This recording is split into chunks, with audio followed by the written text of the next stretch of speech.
Good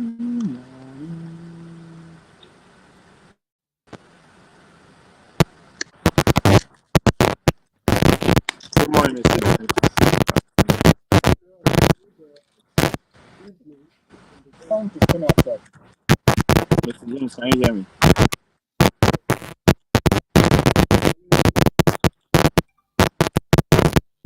Can you hear me? Yes, I can hear you. I don't know. Can you hear me? Yeah. Can you hear me? Yes, I can. I'm hearing you. Good morning from here. Yeah, good. It's 5 o'clock now in the Gambia. 5 p.m. Yeah, I work on night, so I'm kind of Yes. I just woke up not quite. I just woke up, had my bath, and trying to get breakfast now. So yeah, I'm a little bit slow. That's it. How's it in Gambia? How's the weather now? It's very dusty. Dusty. Yes, from Sahara Desert, Hamatan and dust. Huh. And the rainy season will start around June, first week of July. We are battling with cold here. Yeah, we have the same climate with Sokoto, Maiduguri, Kano, the same climate. Oh, Maiduguri used to be my home when I was younger. That's it. Now, talking about today, I wanted to talk about yes. Sorry, I'm just buying something through a drive-through. Thank you.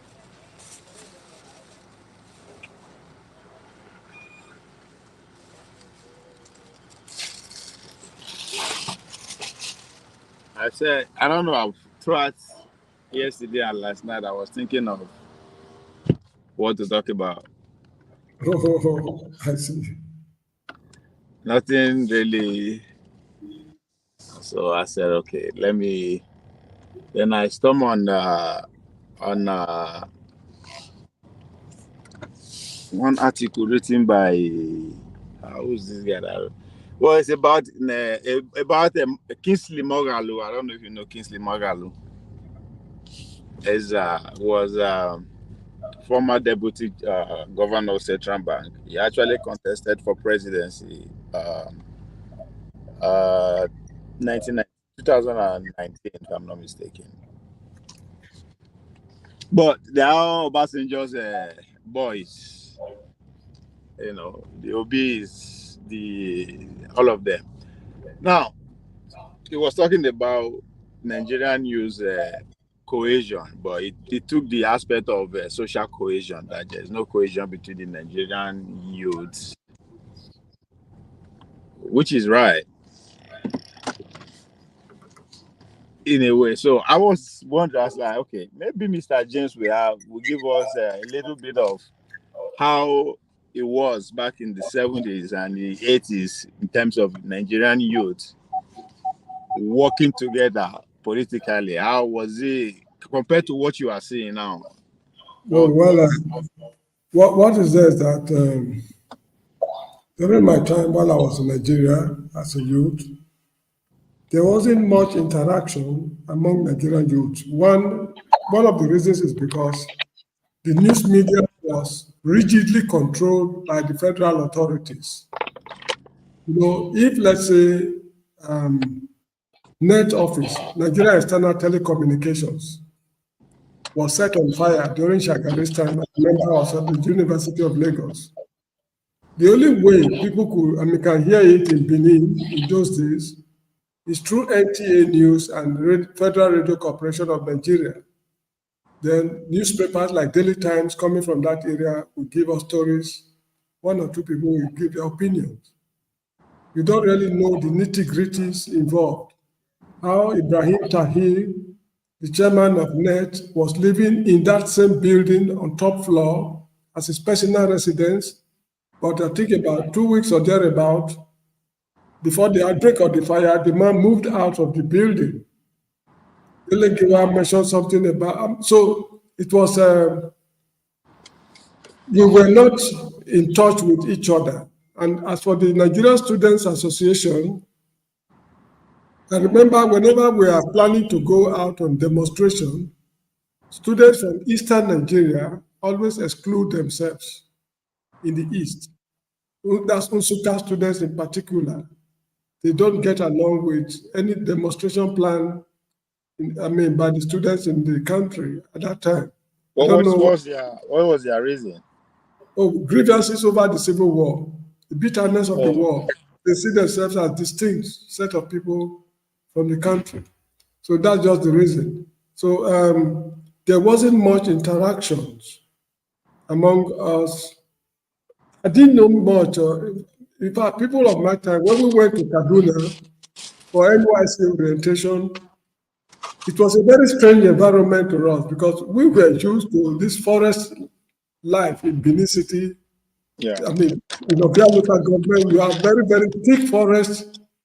Some places in those days, no human beings have ever set foot on it since the beginning of the world. That's the forest in Benin, via local government of those days. So when we got to the north, there was nothing like forest in the north. It was savanna grassland. So it was very strange to us. So there wasn't much interactions among the youths of my time. But when I left Nigeria, that's about 40 years ago till now, I do not know how much interaction has been taking place. But I noticed that during the NSAS movement, the Southern youths were demonstrating. The Northern youths knew what was happening, but they refused to participate. But however, when Southern youths started discovering palliatives, the Northern youths decided to join the Southern youths in looting warehouses for palliatives. So that was for maybe economic reasons. So now, if this man is saying that there isn't much interactions among the youths, while they were in power, what did they do to foster cordial relationship among the youths? Because in the case of Yakubu Gowon, when I was a little boy, he started NYSC to bring the youths together, to make them understand what Yes. is going on in the country, to see things from each other's perspectives. But apart from that move the man has taken, I do not know any concrete move which other heads of states or governments or dispensations have taken to bring to make the youth collaborate. I think it's a deliberate move by the government over the years because they have the opinion that if the youth collaborate, if they're in touch with each other, it's a threat to the establishment. So for that reason, it will be better for them to divide the youth in order for them to cling on to power. That is how I see it. Because if there is no collaboration between the Nigerian youth, there is no way anything will change. No, things can change, just like the NSAS period. You see, when the movement started, it was in the South, as I said earlier on. But when they discovered that there's something that can bring them together, that is looting of palliatives, they were able to buy into it, although they did not demonstrate against police brutality, but they were attacking warehouses, just like the Southern youths were attacking. So if something can bring them together, they will see things from each other's point of view. Most of the Southerners are Christians, while most of the Northerners, from what people are saying, I don't know, they are Muslims. But despite the differences in religion, palliatives was able to bridge the gap between this, was able to bridge the religious gap to enable them see things from the Southern point of view. So it depends on what is going to happen. It is what is going to happen that will bring them together. I mean, if it's when I said things cannot, because these two events that you just described are pretty much engineered by the elites, by those in power. Because the NSAS, as far as I'm concerned, is not the brainchild of the Nigerian youth. Yes, they took to the street and do what is needed. That is commendable.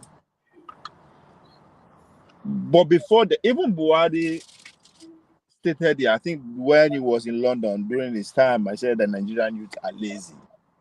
There was no reaction. There was nothing. And Yeah, you could tell.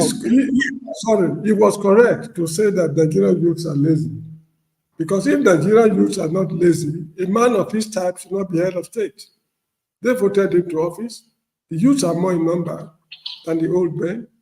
So if the youths are not lazy mentally, a man of his type should not be in power to the extent of even conducting a terribly flawed election handed over to a man of his choice, and the youth, they did nothing. Don't you think it's correct to have asserted that the youth are lazy? Now, isn't that the problem that don't you see it's because of the lack of the cohesion that making that laziness so pronounced? No, I don't think so. It's not lack of cohesion. The issue is that, you see, the country, okay, what if the youths are not collaborating? The old men themselves, are they collaborating? They The are answer, collaborating. They are no, no, collaborating. no, look, the ruling class is not synonymous with the old men. People of Okay. my age, my former classmates in Nigeria, when I talk to them on phone, those who are still alive, they distance themselves from the government. They've given up. Yeah, they've given up. So a man who has given up, you cannot say that he's collaborating with the system. So that's what I'm saying. Now, knowing that they have given up, the youth are taking their full step by not coming together. No, the youth, you see, the way they were brought up, the Beninese, they have a saying that Agbonavae Anyi, that is, you live in a world that you met. This is how they were brought up. So the idea of collaboration it doesn't, you see, unlike here in the Gambia where I live, they all grew up in the same environment, they attended the same schools, they intermarried. You see a Muslim man marrying what's it called, a Christian girl, vice versa.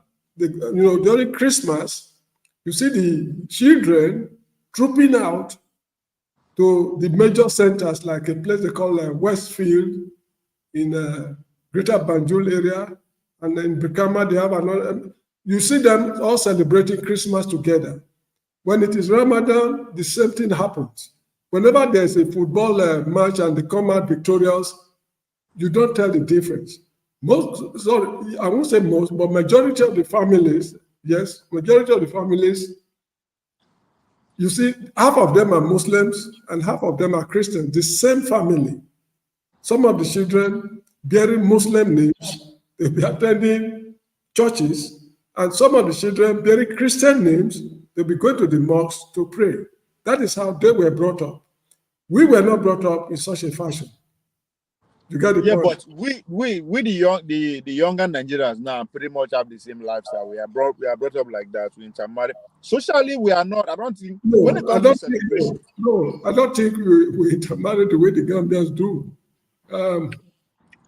No, it is because Gambia is relatively small. That's why we are seeing it like that. No, Nigerians, in Benin City, for example, if you take a random sample of marriages contracted in Benin for the past 40, 50 years, you'll discover that over half of them are not the Beninese marrying each other. Then the foreigners who are, or the non-Beninese, not foreigners, the non-Beninese who are marrying them, most of them are either Isha, Urobo, Ichekiri, or Yorubas. It is not very common for you to see a Benin man contracting a marriage in Benin, marrying an Hausa, a Fulani girl. I mean, this is not common Well, while I was there, actually, I don't know what is going on Yeah, now. yes, it's not common then. I'm talking about now. In my family, I have every tribe in my family as nieces, nephews, wives, and husband. So it's more that's how in today's Nigeria, that is not a problem. Coming together to celebrate is never a problem. The Nigerian young people know that one is easy. Coming together to celebrate, to that one, in fact, we have PhDs in terms of doing that. But You know, coming together to fight for a cause, that's where the problem is. As you clearly use as an example, right? Then follow suit by the warehouse discovery of the warehouse of parliament, which is actually tied to food if you look at it in the way. But when it comes to actually fight for is what has little to do with enjoyment, eating, it is very hard for you to get people from the south, the north, the west. I'm talking about young people now to fight that cause. I mean, you can see during the election, right? That's actually reflecting obese numbers, even though he had pockets of votes in some of the northern states, which is commendable. But in the recess, that's nothing. So you can tell when it comes to what really matters, the governing elite are very good at actually putting us apart. so let me look at it from this perspective. Okay. Two perspectives. One, when we should not use enjoyment or celebration to measure national unity. Like Nigeria playing football now in Ivory Coast, they won Angola. I was told I did not watch the match because I don't have the time. Now, that moment of celebration should not be used as a measure for national unity. It's just because the group we belong is winning, not that our hearts are really there as such. And immediately after that celebration, well, even if we win the cup, 1 or 2 weeks after that, everything fizzles out till we win the cup again in a 10 or 20 or 30 years' time. Now, if we are celebrating in terms of, if we are united in terms of celebration, when we are celebrating Christmas, why is it that the Northerners don't celebrate it with us? I mean, the Muslims. And when they are celebrating their Ramadan, why don't we celebrate it with them? So that is another way of looking at it. Because during Christmas time, the Christians, to the best of my knowledge, are extremely happy. Likewise, the Muslims during Ramadan. But despite the immense happiness, we don't see things from each other's point of view. Then the other perspective is, during the World War's time, UPN and in fact, Second Republic, voting was, there was no unity among the people of Nigeria. Apart from the people of Benin State who voted UPN, Awolowo won only in the West. Anyway, to his credit, I must give it to him, if I like it or not, because I benefited from it. He extended the free education he enjoyed, he launched in the West to Benin State. It was perfectly identical. There was no iota of difference. We used the same pencils, erasers, sharpeners, exercise books, textbooks, quality of teachers, everything was identical. And this is one of the reasons why the people of Bender, they see things easily from the people of with the people of the West. They see things from their perspective. When there's a national problem, like June 12th, the people of Bender see things easily, they saw things easily from Ladeco's point of view. But we find the other parts of the country during that Second Republic, PPP, that's people, so is it PPP? NPP. They voted strictly, they won their vote strictly in the East. GMPP, that is Ibrahim Waziri from Northeast. Then NPN, they were able to gather their votes from the other parts of the country. I think Rivers, Cross Rivers, I can't remember. Anyway, the division has been there from the word go. Since independence, in fact, before independence, the division has been there. And no political leader has made deliberate attempt, other than Yakubu Gowon, with his NYSC to bridge the gap between the northern and southern, what's called youth. So what I see there is that the ruling class, that is this class of people who have been mismanaging the country since independence, are using the division to perpetuate their grip on power. That is how I see it. So it's not just what we come here on TV to discuss, to come and profess solutions on how to foster unity. Awolowo was able to foster that unity because of his tenacious, how do I put it? Let me look for an appropriate English word. His personal conviction. He used education as a tool. And while using it as a tool, he was not biased. He was very fair, even-handed in allocating resources to all parts of the people, to all parts of the states that voted for him. But the federal authority nowadays is not even-handed in treating matters affecting revenue allocation. So this is the problem. The country, you saw what Buhari did. Will you say that Buhari's second coming fostered unity in the country? The answer is no. When his own people, the Fulanis, were raping women, killing people, seizing lives, and committing unpardonable, horrendous atrocities, he did not do anything about it. So is that the way to foster unity among the youth of the country? The answer is no. Instead, it created more division in the country. So this is how I see it. Okay. Now, in universities, while I was in school here, I gravitated towards a college Republican because the state I went to school is pretty much 99% Republican state. So they are more active. The college students there, the Republicans are more active in college. But if you travel across the nation, you will see Democrats have their clubs, they're very active on campus. They organize symposium talks and everything. I don't see that in Nigeria. I mean, my question is that during your days, what is the political activities among the young people in universities during your days? Such things should never be encouraged in Nigeria, because in the United States, the loyalty of Americans, most Americans, if not all, goes first and foremost fundamentally to the United States as a country. You don't see yourselves as, I'm a native of Nevada, I'm a native of Minnesota, I'm a native of New York or Georgia. That is not the case in the US. But if you bring politics into Nigerian universities, it's going to be a disaster, because the Yorubas are predominantly UPN.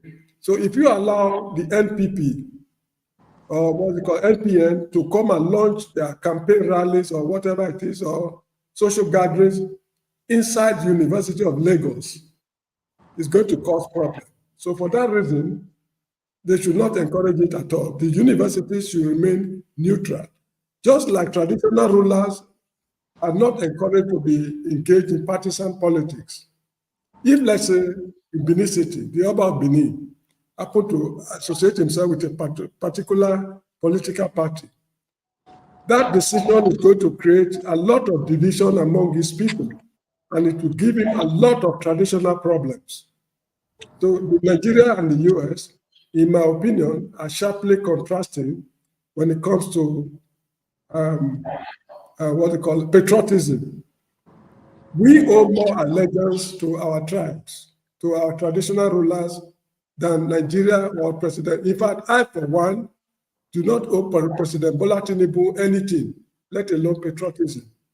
If the Oba of Benin should instruct me to do certain things, and Bola Tinubu give a contrary instruction, I will obey the Oba of Benin, not Bola Tinubu, for the reason that if I run into problems, as a non-Benin man who grew up in his domain, who speaks his language, understands his customs and traditions, he is likely to come to my rescue. That is not the case with Bola Tinubu, who is the president of the country. Whereas in the USA, If an American runs into a problem outside, the US government takes it as a personal responsibility to come to their rescue. So these two societies are sharply contrasting. I think what I'm getting at is that, let's say I'm in University of Benin and I'm a registered PDP member. We have other 1,000 students on campus who are also card carrying member of PDP. We also have other students who are card carrying member of APC, Labour Party. So you are saying that we should not be encouraged or allowed to come together every day, every week, to just talk about our party and No, educate people about our policies and you can promote do our that. ideology on campus. You can do that at private levels, in your halls of residence, inside your rooms. But to come out to hold rallies is going to create confusion. There will be uprising. Not necessarily, just like when you have Nigerian campus, we have not just Christian Student Association, we have Catholic Union Association, Assemblies of God Student Association, things like that. That's what I'm talking about. Yeah, I see the point you are making, but for peace to reign, we should not encourage it, because you are suggesting it to foster unity among people with No, the, I'm focusing into for political education, civil education, and cohesion among, because on campus you find everybody on campus, but what join them together is that political party. So if you are saying we should not encourage that, it should be at the graduate level, why are we encourage Sunni Student Union Association on campus, Catholic no, Student Union Association on campus? no, We you see, encourage that every day. They hold their meetings, they hold their services. yes, you see, the issue is this. I remember when I was at Lagos University, I heard of a story, I think at Ibadan or Ife. Somebody, a student, wrote an article, a Yoruba student, wrote an article criticizing Awolowo, and he pasted it everywhere for people to see. I doubt if that student was able to graduate. I can't remember if he graduated or not, because the barrage of criticisms he received, the lecturers and the students, was beyond compare. So the degree of intolerance is just so much that if we encourage this kind of things, it's going to lead to more problems, like this girl who was killed at Sokoto, that Christian girl in the College of Education, Shagari College of Education. She was killed because of her religion. So if this kind of things are, we should not be too theoretical in addressing our problems. We should also look at the practical realities on the ground. No, In order to Mr. James, property, Mr. yes, James, Mr. James, yes, what you are saying is that it is not safe for students who are members of a political party to be having a get together on campus. But yes. it's okay for Catholic students to hold carry their activities.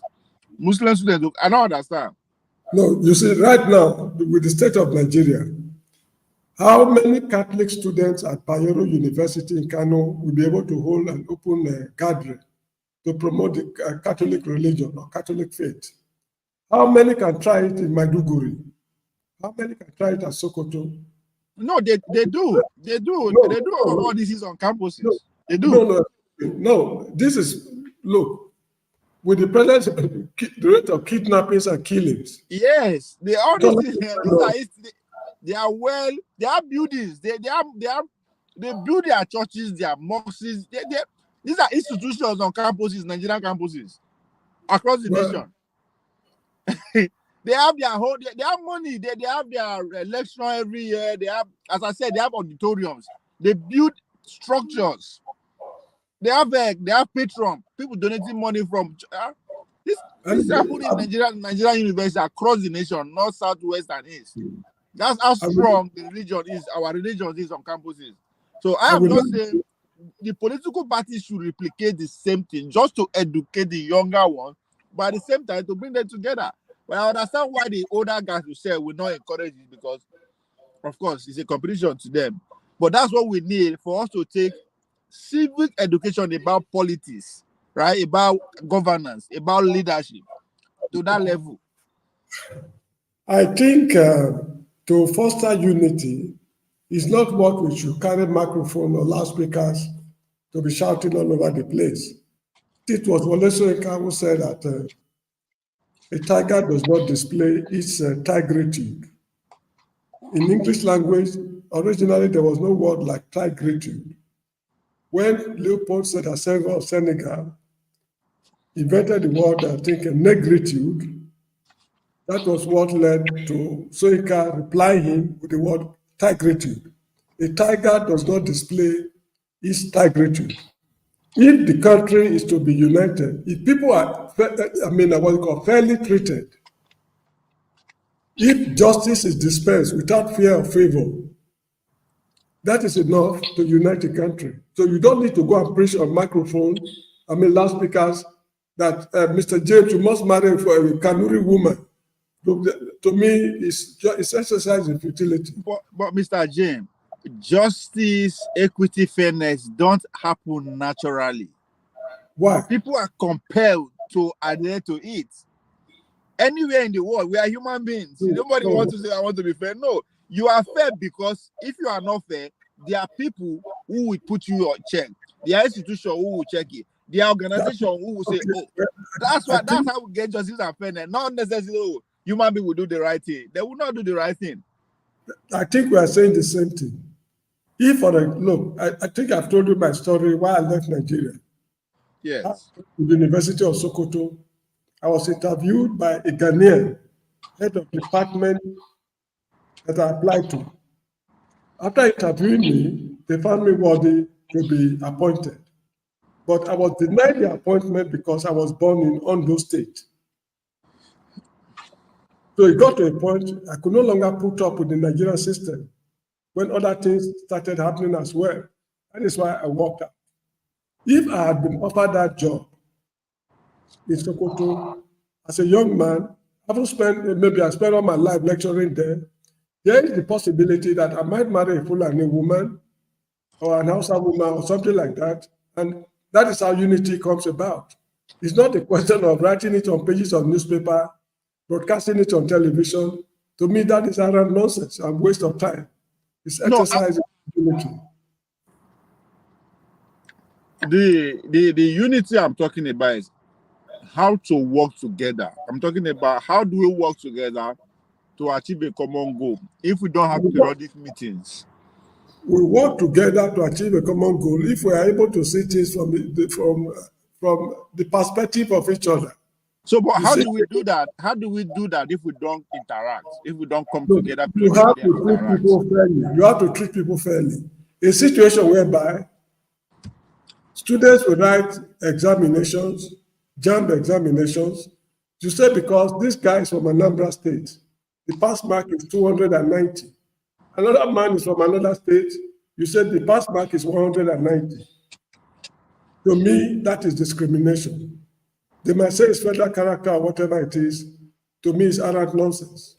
Mr. James, these people are not ready to change. What you are saying is not, these people are not ready to do anything right. So we are looking for a way to compare them or get them out. That's what I'm saying.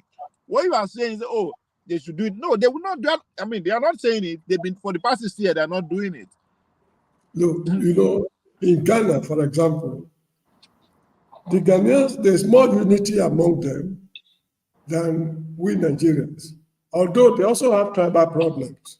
Because I remember reading during the days of, what's the name of that head of state?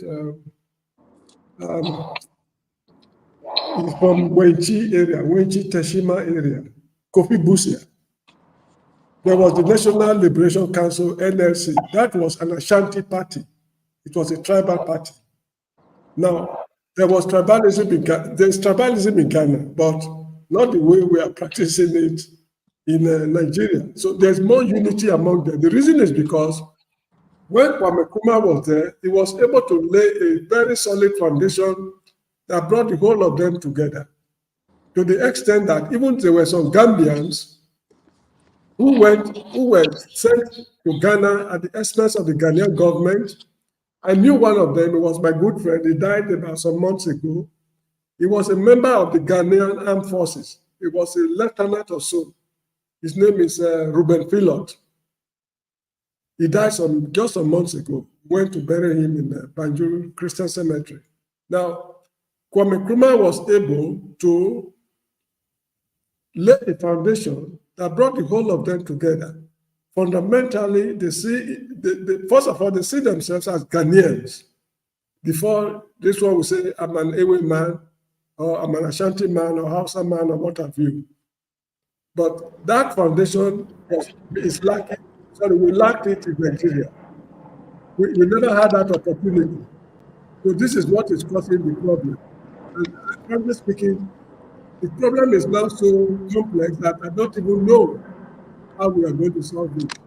If I tell you I want to propose solutions, I don't think I'm very sincere with you. I can only give suggestions, but to come up with solutions, that this and this is what we are going to do to solve this problem, I will not be able to do it. Maybe others can do it, but I will not be able to do it.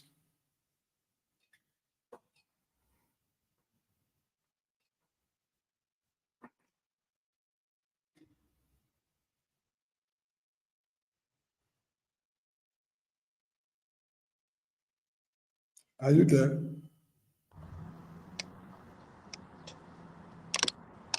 Hello, Mr. James. Sorry. I'm here. Yeah, my network just crashed.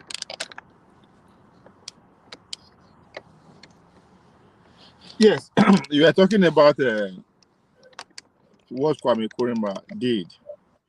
But you also give. Is it not the same thing that the likes of Zeke, Awo, and did? I mean, their contemporaries. Is it not the same things that they try to replicate, try to push the No, same? no, it is not the same thing. Awolowo tried his best, but the other parts of the country did not give him the chance. Other than Bendel, that's Midwest and Bendel of those days. They alone gave that man the chance. The other parts of the country refused to give him the chance, so he had the opportunity to take free education to those areas. If they had given him the chance, he would have spread free education. Zeke's main area was just eastern Nigeria. In fact, there was a man in the Calabar area, I can't remember what it was called in those days. Can you hear me? Yes, I can hear you. Yes. There was a man they called Ayo Eta, a Calabar man in southeastern Nigeria. There was serious push and pull between him and Zeke. That man was the political juggernaut in his area, while Zeke was the juggernaut of the whole of What's his eastern name? region. Ayo Eta, Ayoetah, or so. Ayo Eta. Or EY, Ayo, is it AYO or EYO? Ayo Eta. Now, there was push and pull between him and Zeke in those days. Well, in the north, the northern minorities were crying up to high levels of marginalization and discrimination. And this is what what motivated Yakubu Gowon to create 12 states out of Nigeria, because the thief crisis of 1962 was born out of marginalization, which the people could no longer tolerate. So they created Benue Plateau State out of northern Nigeria. Then the rivers, Cross Rivers, was created out of eastern Nigeria because these are minority people living with the Igbos. So the foundation was not laid in the First Republic to unify the country. The political juggernauts of those days were tribal based. And even Bende State, if you look at it critically, culturally, they are more aligned to the Yorubas than the Igbos. Probably that's another reason why they are able to see things from the Yoruba point of view. So that tribal division is already there. There's nothing I can do about it because it's very, very deep rooted. What do you How was the relationship between the southeast, and the south?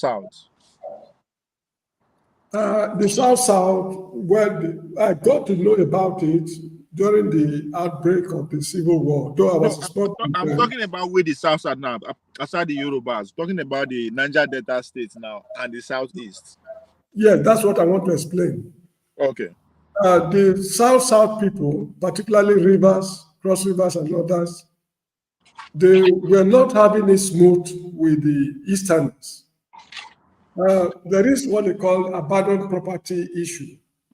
Maybe you've heard about it during the Civil War.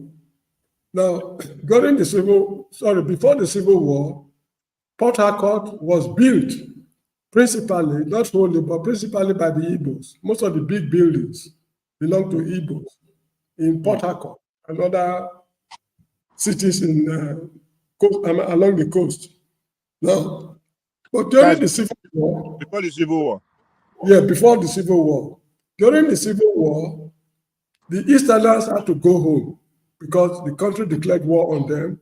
For their own safety, they went to a place they feel they were more secure. Went to the east and left their properties, buildings.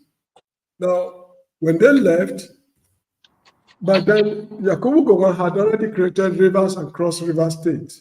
The first governor of River State was Alfred D.T. Spieth, the youngest governor of that time. He was just crossing from 24 to 25 years. Yeah. Now, D.T. Spieth said that the properties are abandoned, the properties have no owner, so the state is taking them over. So the state acquired or took over the control of the estate. Now, after some time, he came up with the idea that the estate is too large. Government cannot manage it, so they have to sell it out. So they sold the estates out to natives, the indigenous tribes, men and women of River State. At the end of the war, the people returned only to meet their houses. Their houses have been taken over by new landlords. That is the root cause of the abandoned property. Now, the people of Rivers were saying, now I want to answer your question. The people of Rivers were saying, I hope you are hearing me. Yes. The people of Rivers were saying that the Igbos took over the land from them because while they were under Eastern Nigeria, the lands office, that's the Ministry of Lands, was in Enugu, the capital. So it was there in the capital. They slowly were sharing the whole of Port Harcourt among Igbos. That was how they dispossessed them of their land. So the outbreak of the war was an opportunity for them to repossess their land. That is the point they were making. Now, so it's pretty much the same thing that is that's happening. So, but my question now is that how come? So, in a way, the Southeastern are built Port Harcourt initially, going by what you are saying.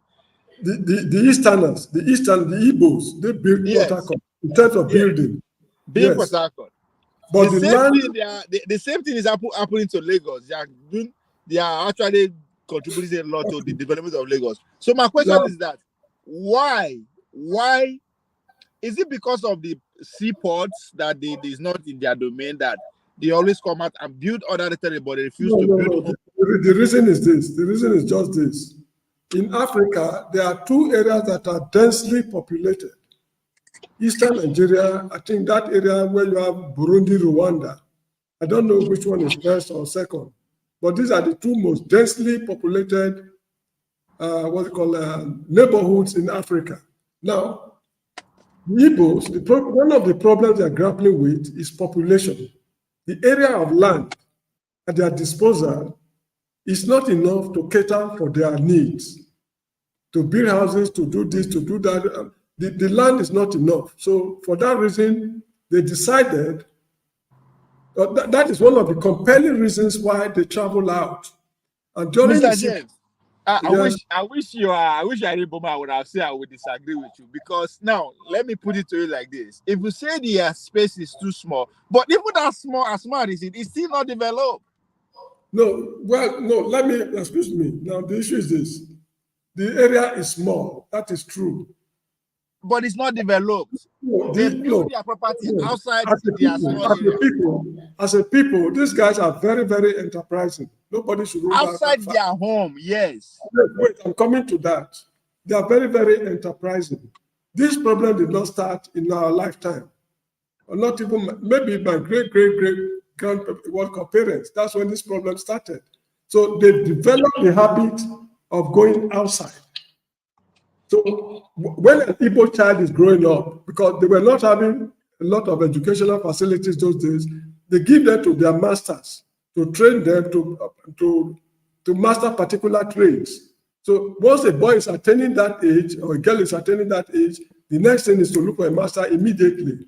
And if you want to trade, the opportunities for trading among themselves is not enough to sustain them. So that is why they developed the habit long before I was born.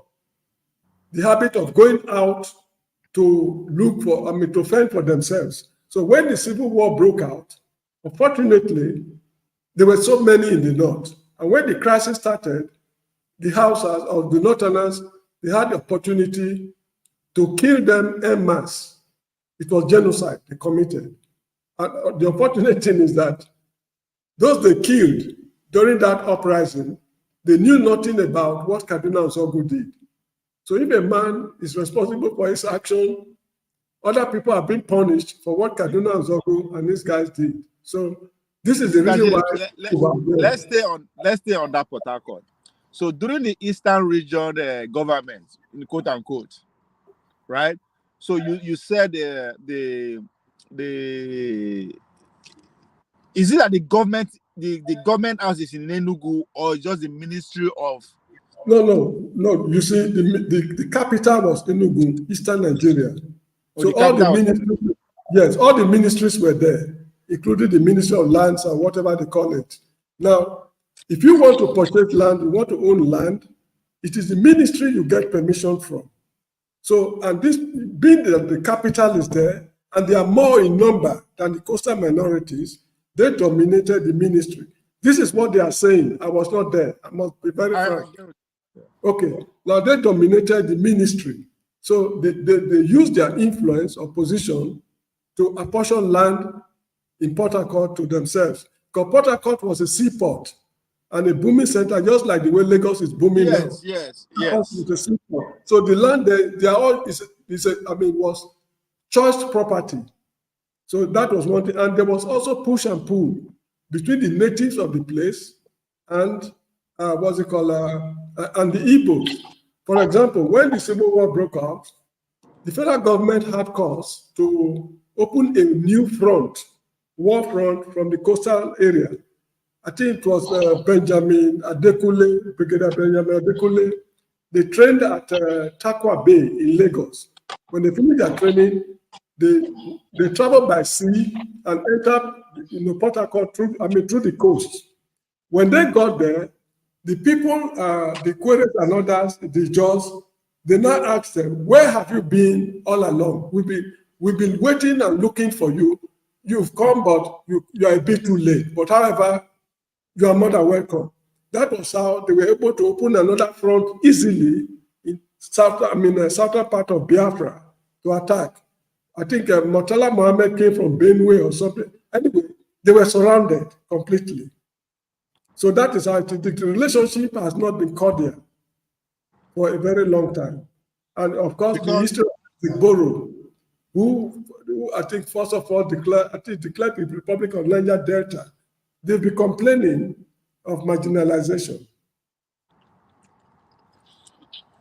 So because I'm just looking at how come the southeastern parts lose out so much in the current dispensation. What I mean lose out so much, they have 5 states.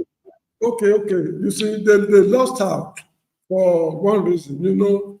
During the First Republic, there was no party that was able to win a clear national election. So there was need for coalition. The Hausas, what's called the NCP, they call them also, and the NCNC belonging to Zik in the East, they joined to team up against Awolowo and they formed the national government. In those days, there were not many educated Hausa men. So the Igbos manned almost all the positions.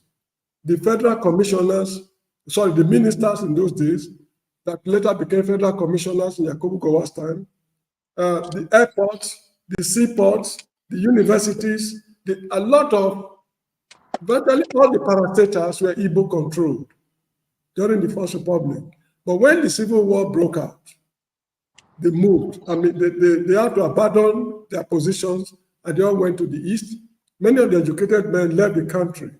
Now, when they left, the Yorubas, who were also educated, highly educated, in fact, because Awolowo has been spending so much on education, they moved into these positions.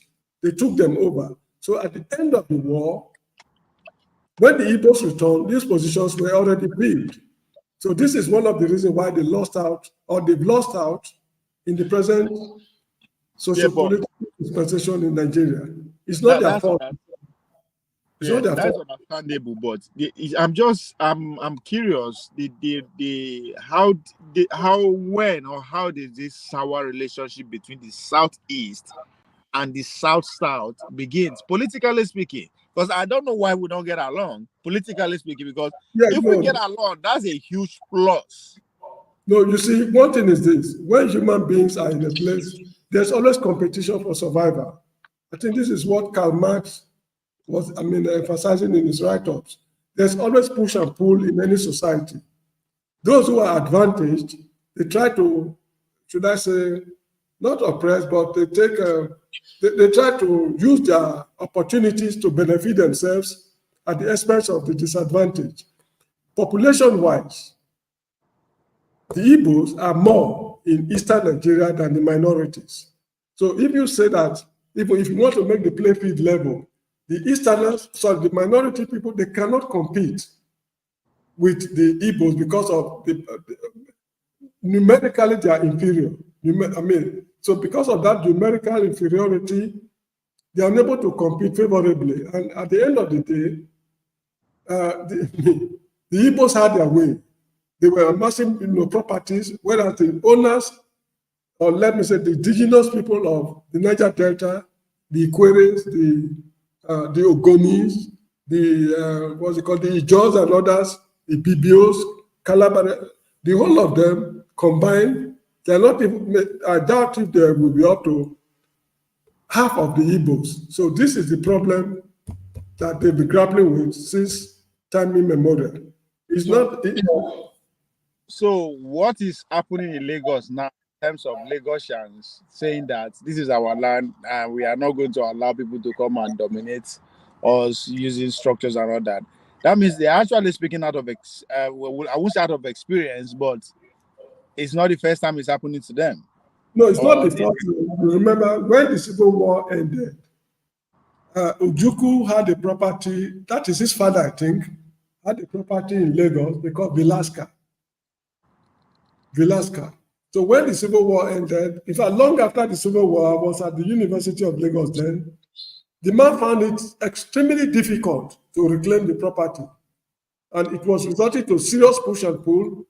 I think the Lagos state governor then, the government had to step in and he was allowed to possess his property.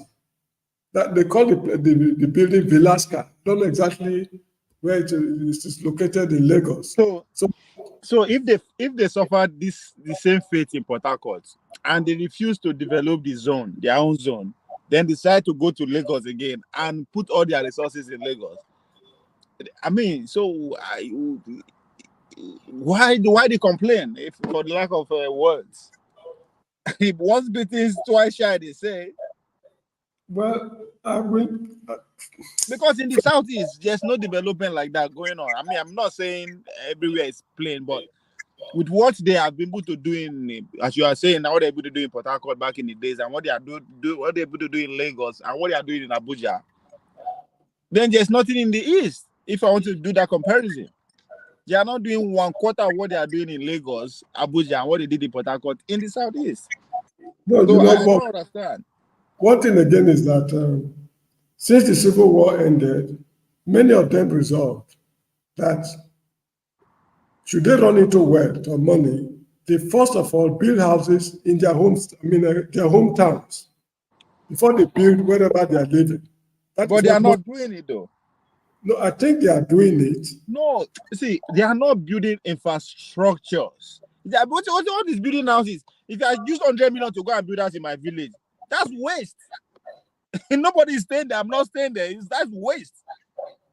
That 100 million is waste. No. The issue is this: where are they living? They are not living in the east. They live outside. You got the No, point. So there's a need for you. So, Mr. yeah, James, today you are in the Gambia, right? Let's say yeah. all of a sudden you become a billionaire, and you have the need to invest that billions. You have the, you either invest is where you are living right now, right? Because you'll be there. That's your home, right? But let's assuming you still have relationship with home. When I mean home, where you're either in Benin or in Delta, that you frequent, you have so much. That's where you put your resources, not in Lagos, not in Abuja. Yes, I agree with you. But Hey. I'm not saying you should not build a house in Lagos where you live. Of course, you need a place to stay, you need business. But there's place called home. That place needs to be industrialized. Why would you be building capital investment, capital infrastructures in other people's domain? Look at it this way. In business, they take a lot of things into consideration. Businessmen, land, labor, capital, opportunities, and they take a lot of things into consideration. Assuming you build an industry in Eastern Nigeria, and your goods, the demand for your goods, maybe is in Lagos, or maybe you want to sell to Ghana, Ivory Coast, and things like that. Because since you'll be staying in Lagos, you are closer to the western part of Africa than the eastern part. Now, if you set up your industry in, let's say, Inewi or Abakaliki, now you have to import your goods maybe through Lagos. When you import it through Lagos, to finish the manufactured goods, manufacturing your goods, you have to transport it back to Lagos. From Lagos, this up and down movement Mr. cost James, money. Yes. Mr. James, this is 2024. Why I'm saying this, let's use Japan, the Japanese as an example. They don't have resources. They were decimated by the American level, like everything was leveled. They did not say, because of that, but let's not go relocate to America and build America. Let's relocate to China and build China. No. In the midst of nothing, Yes, because of the humiliation, they have to figure something out. Now, why am I saying this? The Southeastern people, they've been humiliated before. You were beaten before. Excuse me. Look at it also from this perspective. Look at the Jews. But they own America. Am I right or wrong? You are wrong. But I understand why you say that. That's the belief. That's the perspective out there. But Okay. No, excuse me. I don't know if it's true. They own the armament industry, so most of it. Is it true? This is what it this is. Okay, let me put it to you this way, right? Okay, let me finish. Let me put it to you this way.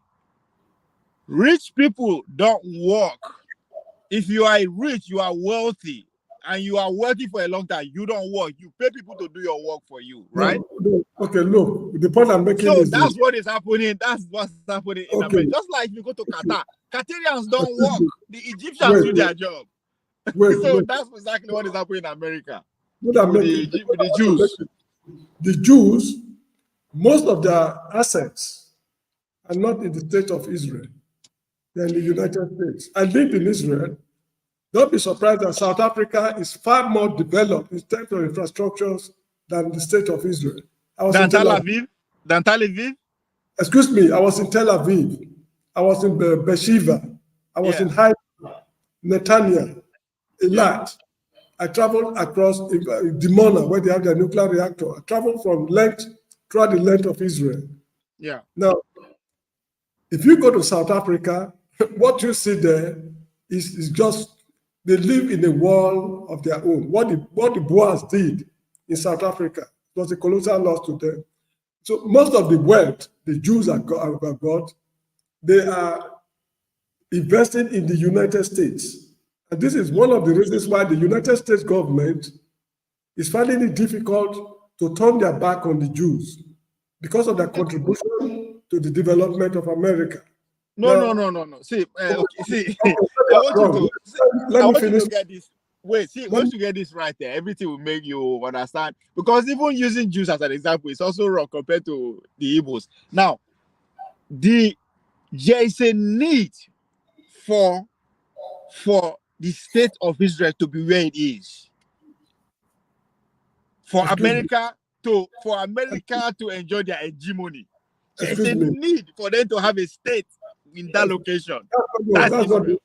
the issue we are discussing is the Igbos. Now, look, the Jews, whenever there's problem in the Middle East, like Saddam Hussein, this what's it called, Hamas war going on, if you go and check, the flights out of state of Israel, they are all fully booked for the next 6 months. Fully booked. They are all rolling out to America. Most of them hold dual citizenship, Americans and also Mr. Israelis. James. Mr. James.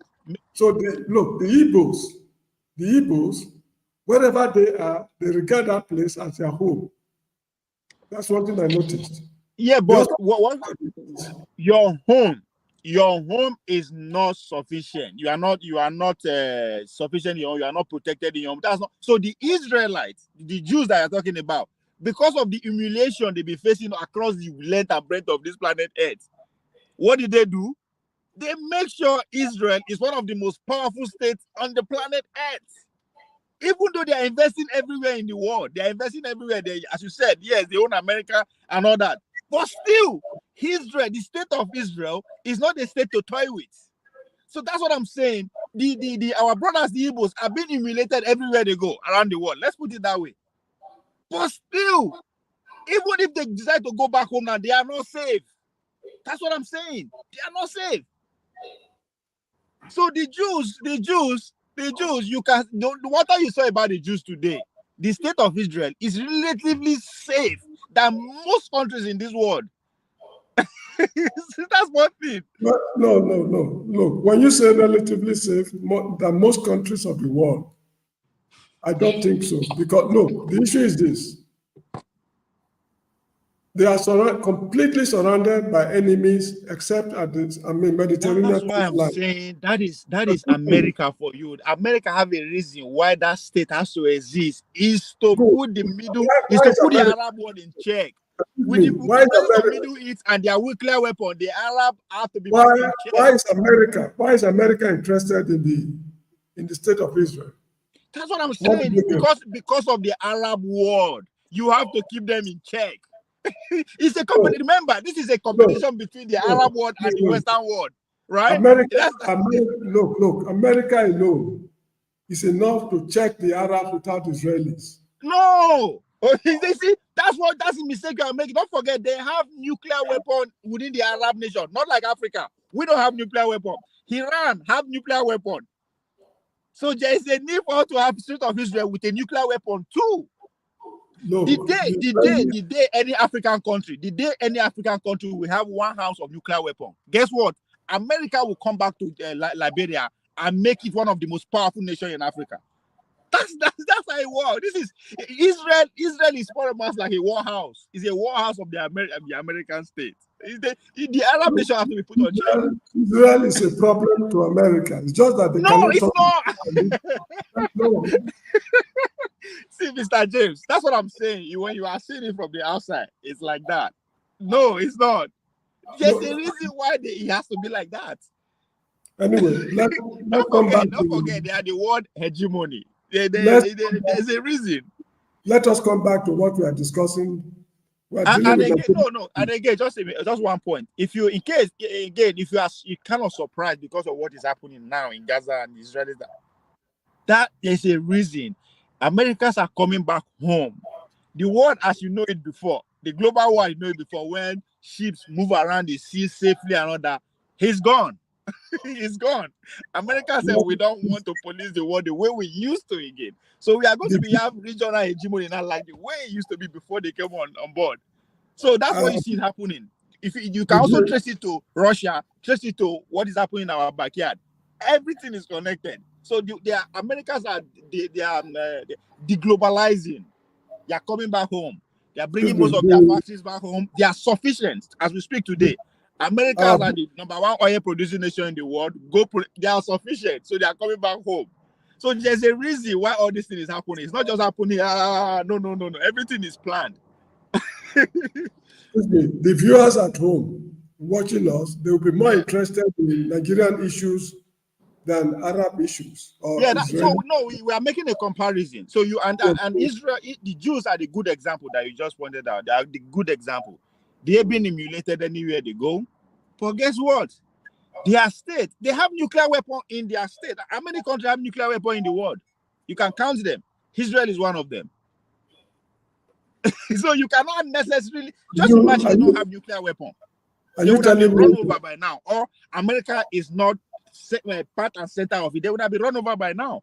So what I'm saying to the Southeastern people, you be humiliated in Port Harcourt. You be humiliated everywhere. The whole nation decimated you.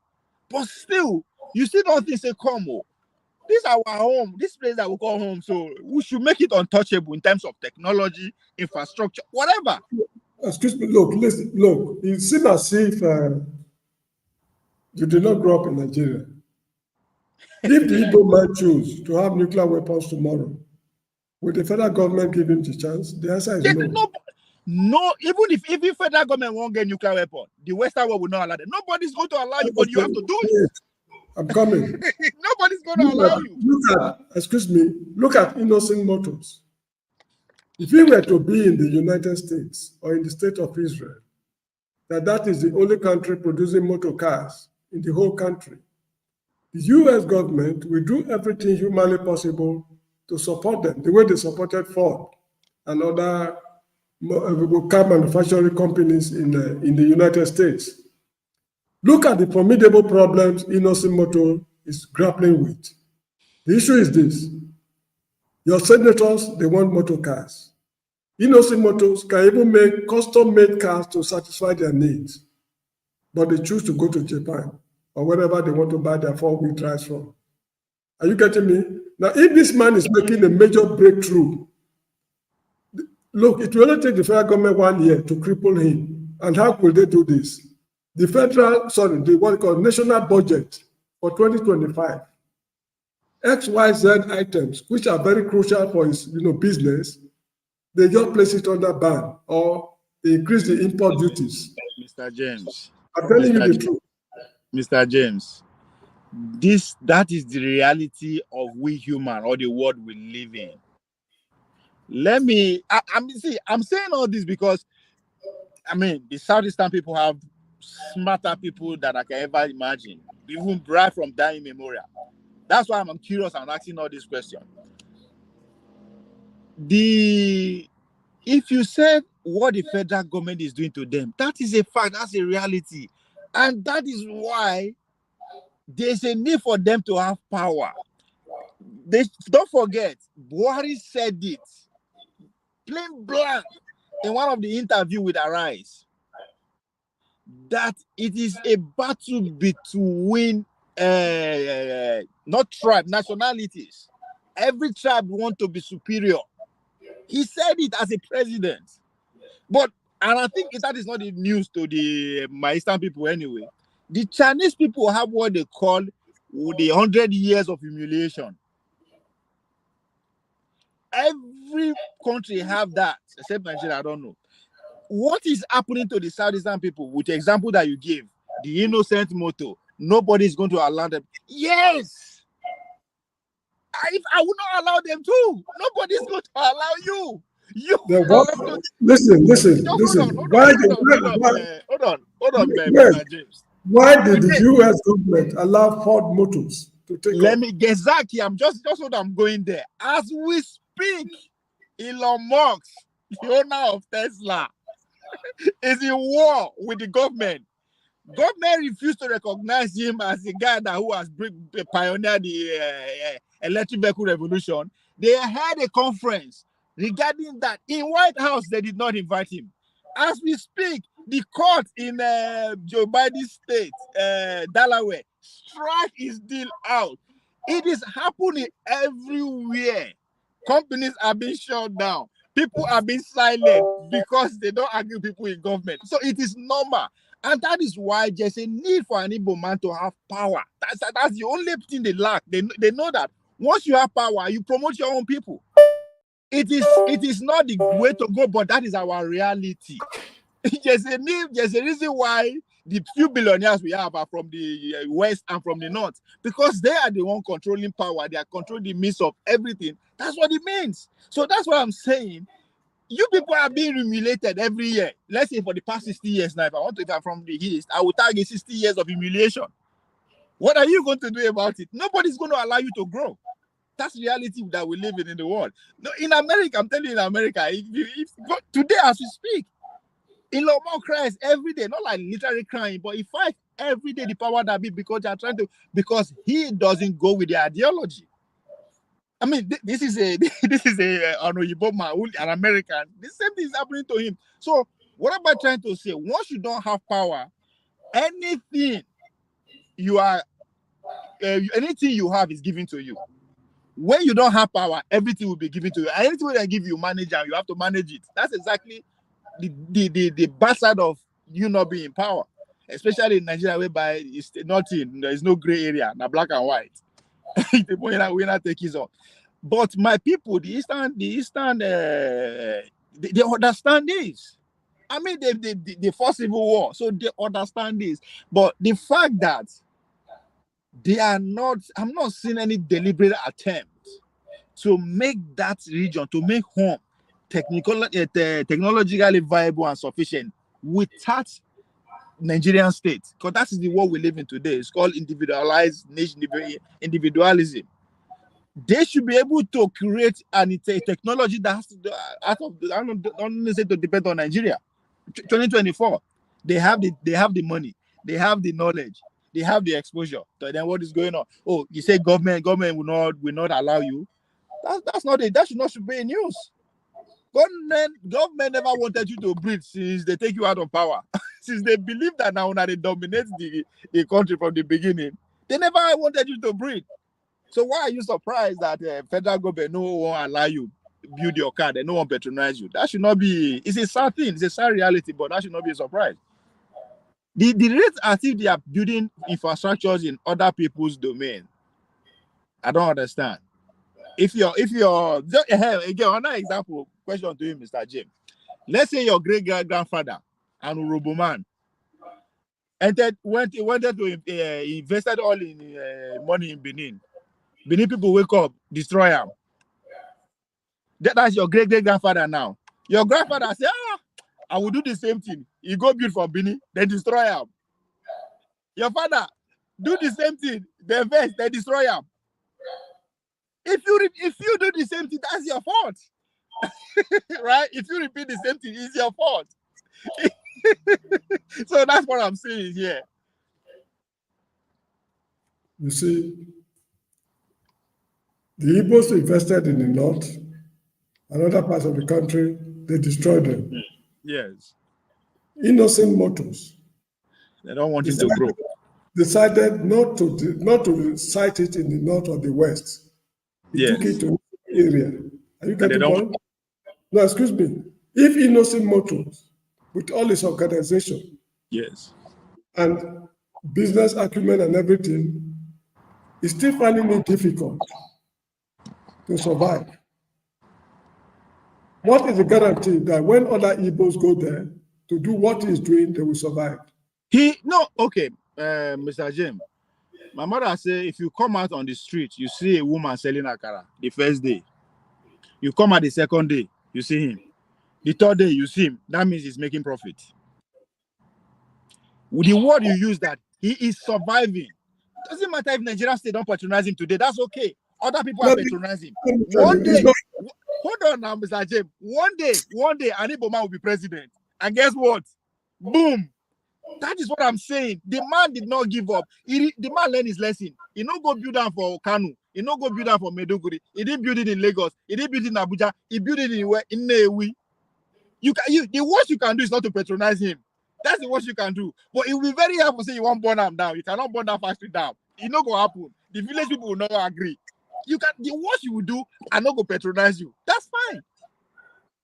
That's exactly what I'm saying. The man has learned a lesson. The man has learned humiliation. Say, if I go, that's why I say the market they can. If I go over there, they go born and damu. Yes, Lagos has the best of everything in terms of infrastructure. The seaport is there, the airport there, the millionaires are there that will patronize him easily. But again, you look at say, come on. One day they go vest, so they go burn and down, and I cannot do anything. So he built that for a village, right? Yes, Nigeria says they no go buy for that. That's fine, but he's surviving. That is what I'm saying.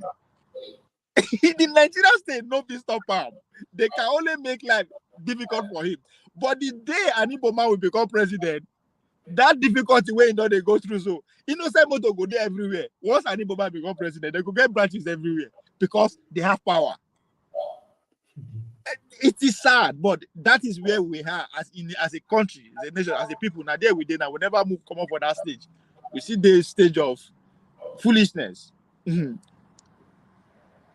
So Trump say, okay, that is why I am asking if they are caused.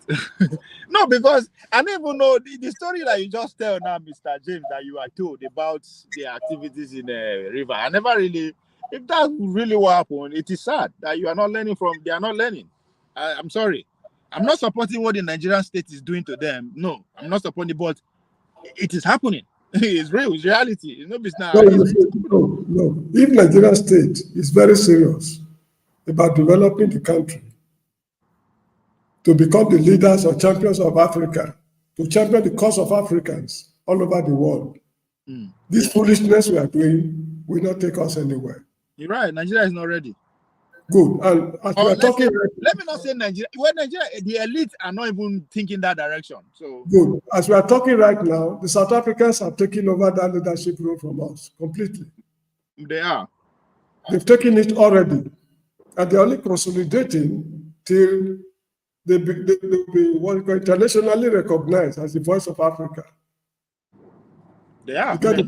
Economic union they formed. They are making, they are taking giant strides towards, development.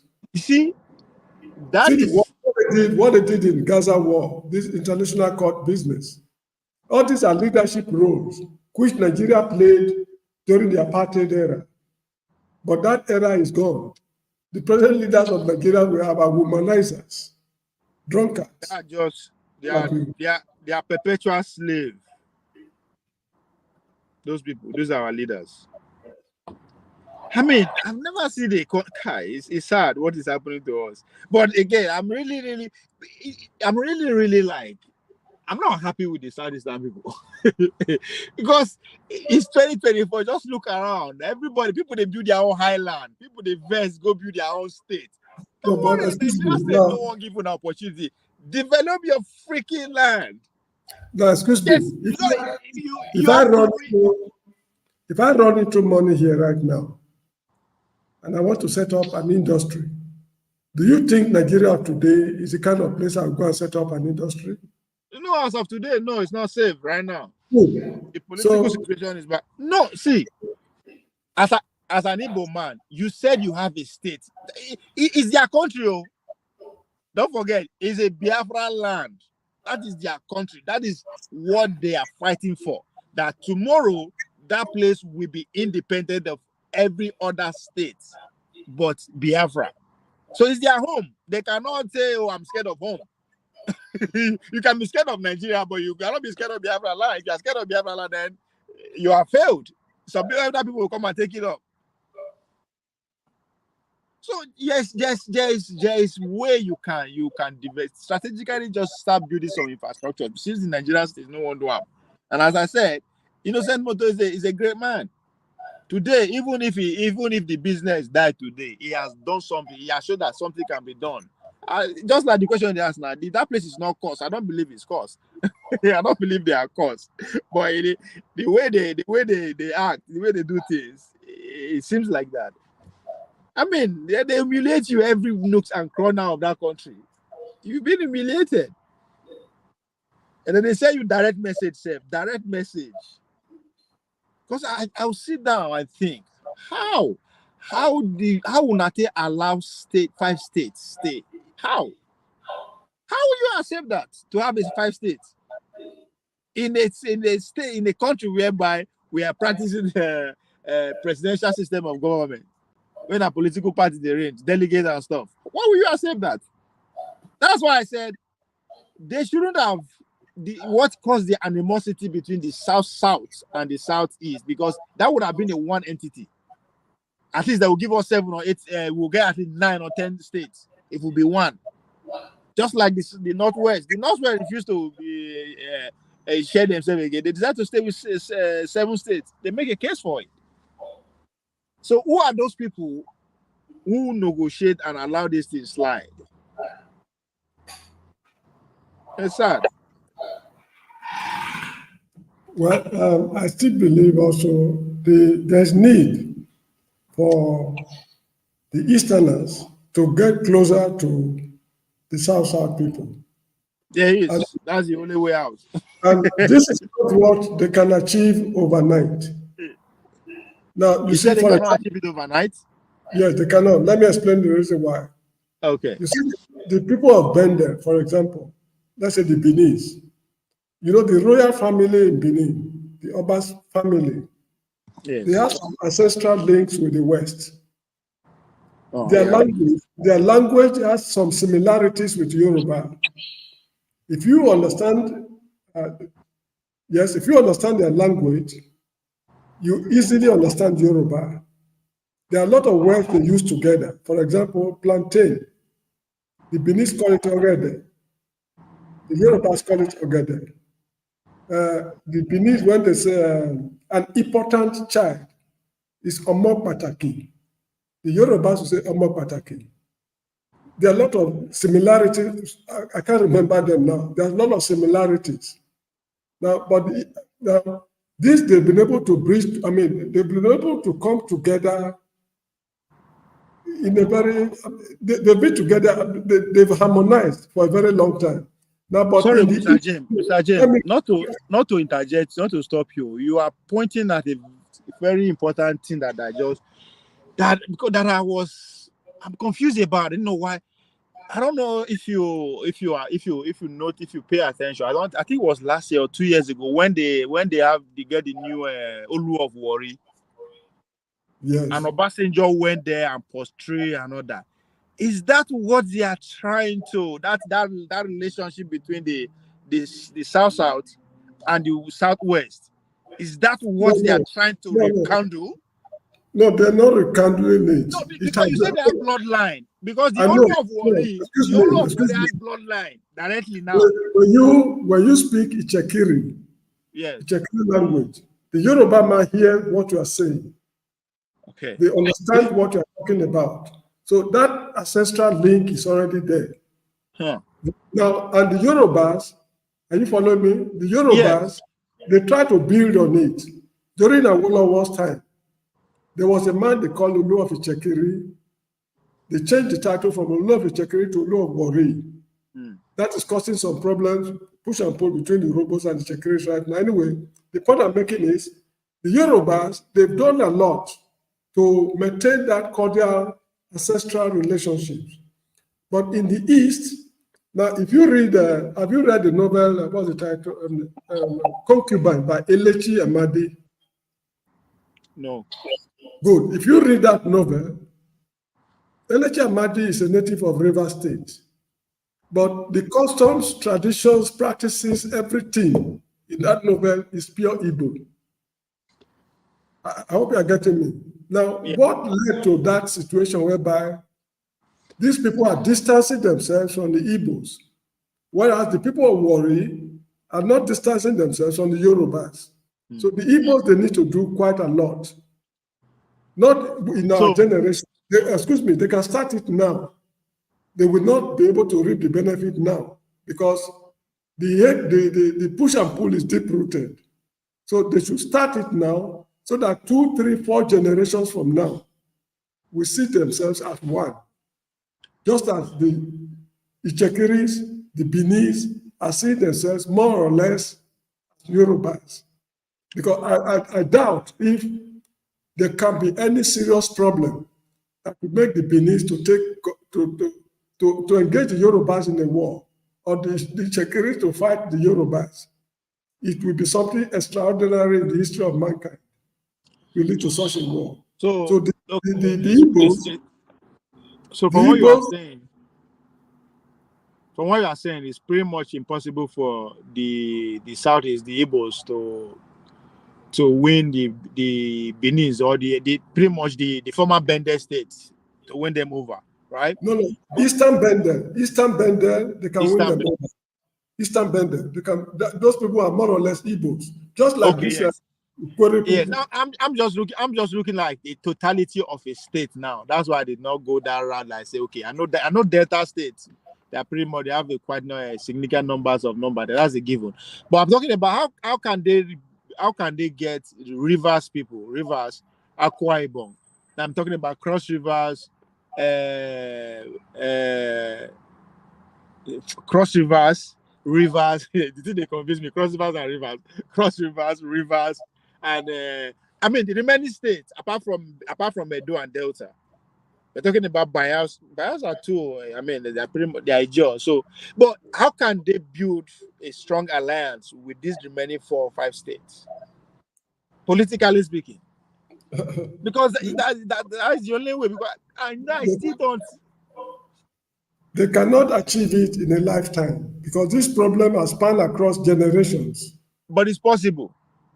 Well, not in a generation. This is one thing. You see, one problem with we black people is this: when we are planning for us now to reap the benefits. I read a book written by an American, James Michina. The title is The Source, dealing with this Arab-Israeli problem. The man said that anybody who gets his revenge within 80 years is in a hurry. Anybody who gets what? Is revenge. If you offend me, if I to avenge what you've done to me, if I'm able to do it within 80 years, I'm in a hurry. You got the point?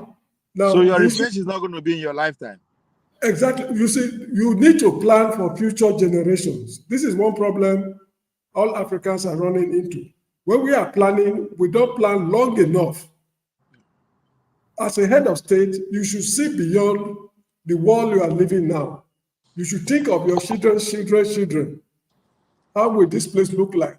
If we should go to war with these people now, we reap the benefit, but will our children, those kind of things are what we Africans are not good at.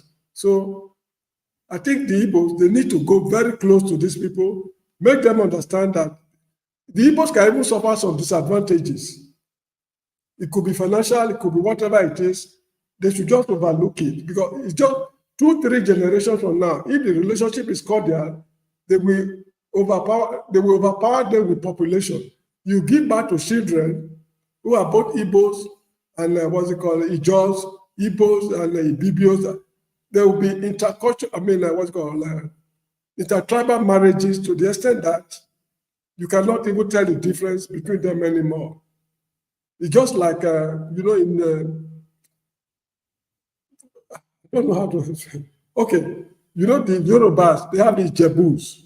Are you aware? Hello?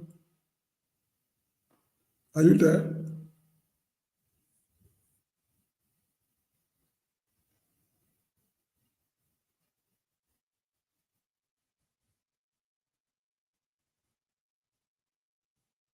Are you there?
Mr. Obi, are you there?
Hello, Mr. Josh. Yes, I can hear you. Oh, you can hear me now. Yes, Hello. yes, I can hear you. Yes, Yeah, okay. I think it's how about now? it's ec- Hello? yeah, it's echoing. Is echoing?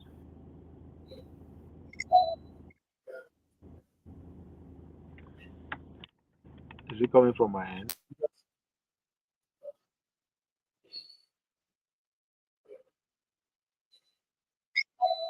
Yeah, I think it's all right now.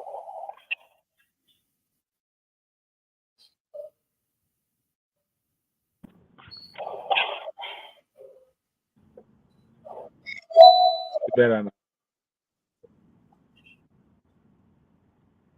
Can you hear me now? Yes,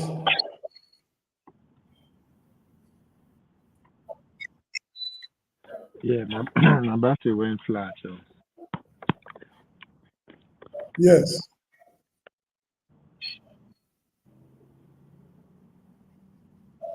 we were talking about was that the voice speaking when it went off or you were the one speaking? I was speaking. Ah, okay.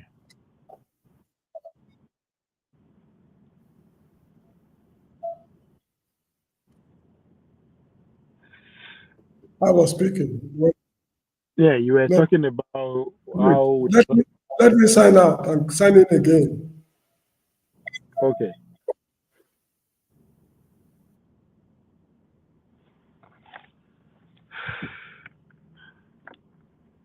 Hello everybody.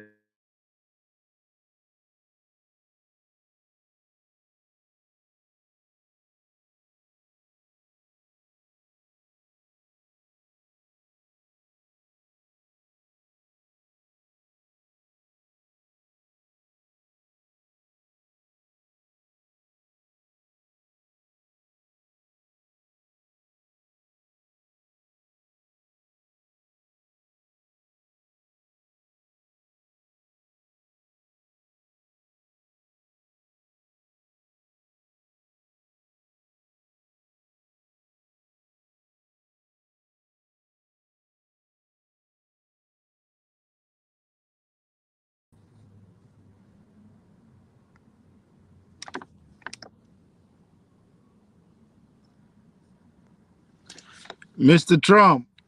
Trump, I call you.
How you there now? I don't tell.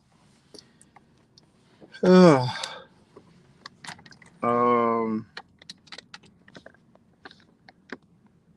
Mr. James said he's coming back. It's a 2 hour show I they do now. So we got 20 more minutes if he comes back. If he doesn't come back, gotta call it a day. I get some errands to run.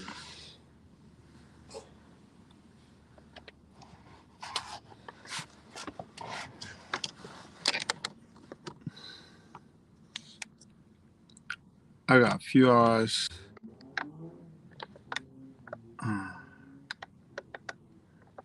But unless somebody won't come on stage to Engage Mr. James. Hello? Yes, hello. Can you hear me? Yeah, better now.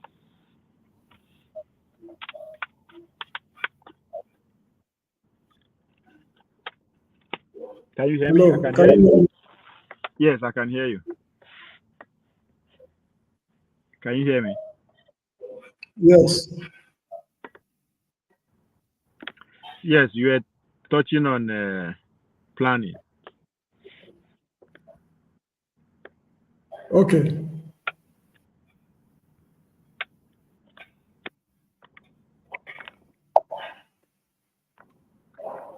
Hello? Yeah, hello. Can you hear me? Yeah. Yes. So what were we discussing? You were talking about how we don't plan for long term or short term. Yeah, you see, we black people, whenever all African states, whenever they're planning, they don't plan for future generations. For anybody who happen to find himself in the corridors of power, should not be thinking of the present generation alone. If there's food shortage now, for example, and you are planning for the future, it is better you address this food shortage just part of, if the resources are not enough. Anyway, the point I'm making is we should take future generations into account when whatever we are doing. We might suffer some inconveniences now, but as time goes on, it will yield, it will yield what they call results for future generations to to reap. Just like I was telling you yesterday, when Mongo Park came to Africa, the people who sent him did not know, in fact, sorry, they had the future generations in mind. Mongo Park suffered horrendous hardship during his first journey of 1795. Then when he returned to England, the previous hardship meant nothing to him and those who sent him. He still found it necessary to come back again in 1805, and eventually he died at Bosa. Now, the trip of that man, during the trip, he was able to spy on African countries, gather a lot of information, which they are using to their benefit till tomorrow, not even till today, till tomorrow. These are people who planned for the future. But if the state is not willing to address the problems of the people, the citizens will not be willing to take such kind of a risk. I hope you are getting me. Yes. Yeah. The citizens will not be willing to take such kind of a risk just for the sake of benefiting idiots who are in power. Now, anyway, that is how I see it. Just like this movement to Abuja, from Lagos to Abuja, they did it very likely with future generations in mind, so that they have a very stable capital city, room for expansion, the possibility of being attacked from the sea by enemy nations will not be there, so that they will live a prosperous, life. But the people who took over from the original inventors of the plan are now living in such an irresponsible manner that people are now questioning, after all, what is the essence of going to Abuja? So I'm of the opinion that we should plan for future generations, not for, we all live in a world we never made. I don't know if the listeners at home will agree with me. We live in a world we never made. The world I lived during my time as a little boy, I grew to meet it. People established the systems, the schools, the hospitals, water supply, and what have you, the roads. They were built before I was born, and I was born into it. So I should also make the world a better place for future generations to enjoy. Let me put it that way. So that's the point I was trying to make.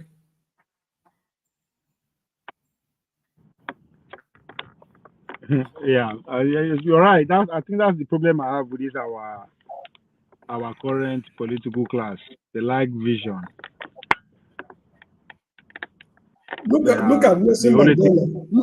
they think Look about at Nelson themselves and their Mandela. immediate family. Mandela spent 27 years in prison. Now he's dead and gone. Now, because of what he did, South Africa of today, they are now planning how to hold a permanent, seat at the United Nations. That is their goal right now. This is because of the foundation, Nelson Mandela, and others who died. This is the result they are reaping right now. So we should stop thinking of ourselves alone. We should think of future generations. Mr. Trump, àbí Donald Trump. Kí ló ń ṣẹlẹ̀? Hello?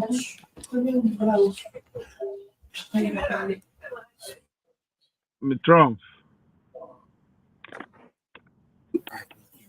Hello? Hello, je suis pas ça décompte. Hello, Alpha. Hello? Mr. Trump, are you there?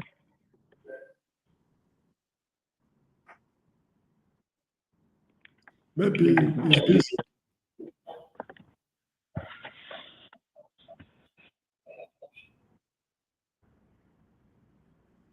Let me see if he's going to come back because I needed to stay for 2 hours. I got some errands to run. So. But if he comes on, maybe we'll keep going. You see, it's a Trump, are you there?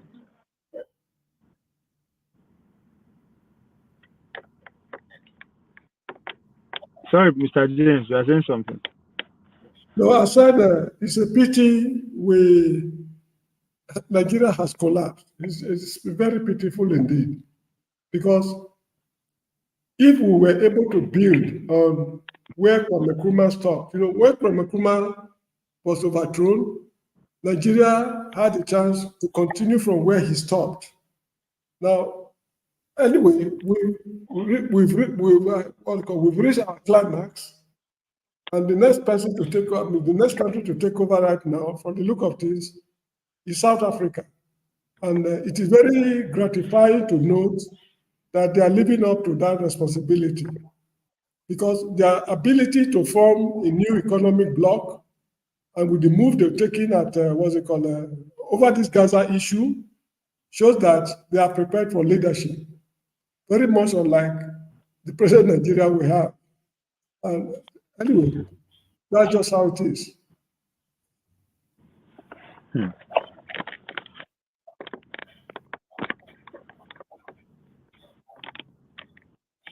On that note, Mr. James, I'll have to call it a day. It's all right. Thank you so much. Thank you for your time, Mr. James. Yeah, maybe we'll see again next weekend when I come back from my news. Okay, Mr. James. All right. Thank you so much. Goodbye. All right. Have a nice week ahead. Right,